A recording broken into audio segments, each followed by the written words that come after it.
The man in front of her looked like he hadn't slept in days. His coat was worn and too big for his frame, his shoes scuffed and stained. He had a quiet demeanor, with eyes that darted nervously from the cashier to the floor, as though he didn't quite belong. But what stood out to Emily most wasn't how he looked.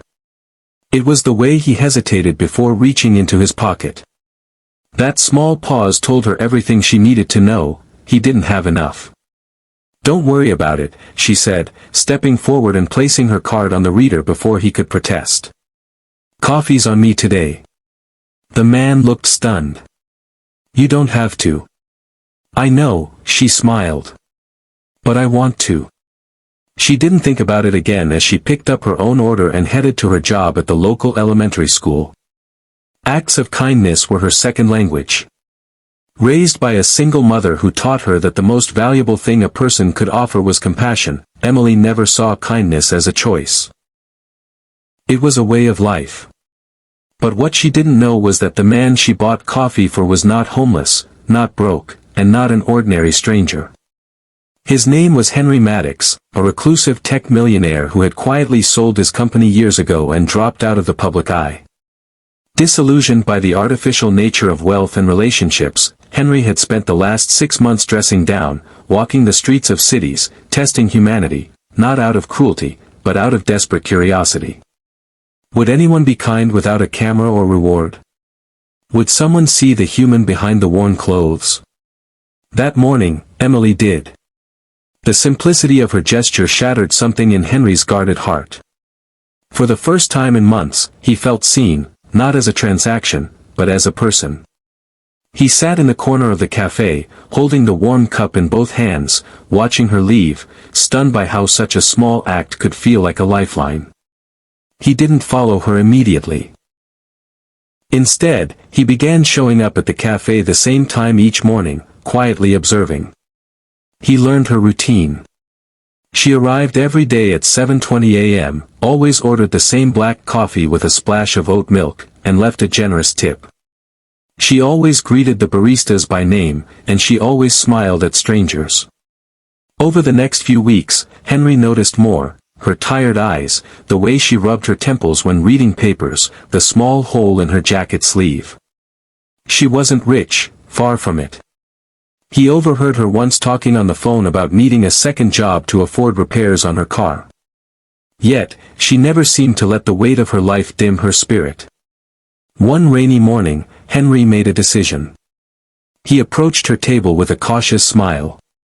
"Hi. You may not remember me," he said, "but a few weeks ago, you bought my coffee." She squinted, searching his face. "Oh. I think I do. You were wearing that old green coat, right?" He chuckled. "Yeah, that was me. I wanted to thank you." "It was just a coffee," she said, a little embarrassed. "It wasn't just a coffee to me." He sat down and for the first time in years, opened up to someone without a wall between them. He told her the truth, about his wealth, his loneliness, his search for genuine connection. He expected disbelief or anger. Instead, she laughed and shook her head.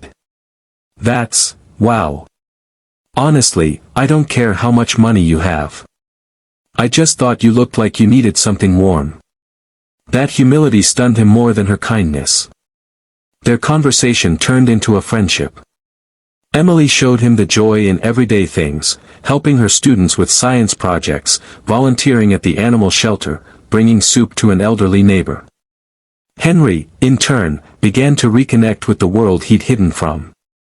But he also saw the struggles she bore quietly. Her worn-out car finally broke down, and she walked an extra mile each day just to get to work.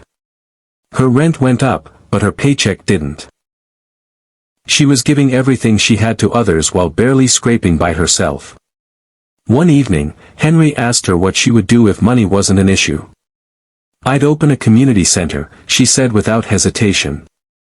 "A safe place for kids after school, free tutoring, hot meals for families in need. There's so much good that could be done if people just had somewhere to go, somewhere they felt seen." A week later, Emily received a letter. Inside was a deed. Henry had bought a vacant property near her school and fully funded the creation of the center. She was listed as the founder and director. Her hands trembled as she read his note. You saw me when no one else did. You gave without expecting anything. Now it's my turn to help you do what you were meant to do. The world needs more people like you, Emily. Thank you for reminding me what kindness really means. The community center opened 4 months later and quickly became the heart of the neighborhood. Children found safety and support. Families found hope. Emily worked tirelessly, but now with the resources she'd only dreamed of. And Henry? He never returned to his mansion. He stayed close by, helping in quiet ways, always in the background, content to be part of something real.